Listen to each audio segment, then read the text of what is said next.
We opened in the spring 2 years ago. We do materials characterization, primarily electron microscopy. Talked to a number of different companies, but instantly in talking to Cody and kind of explaining what we wanted to do, I felt that they really understood kind of the scope of the project and the overall feeling of what we wanted to put together. We have to build this room, and they said, well, what does it need to do? And I said, it needs to be awesome.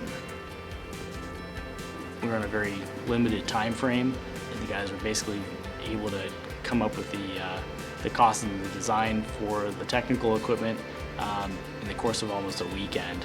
We want to have the large screen, but we want to have enough pixel density that we can really see what's going on.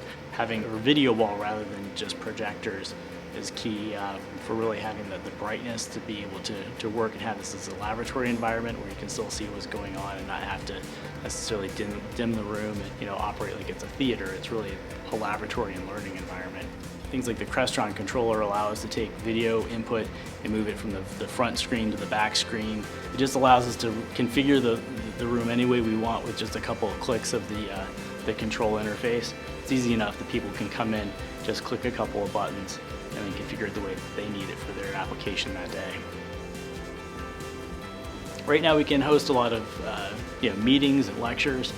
We also teach classes in which we have students come in.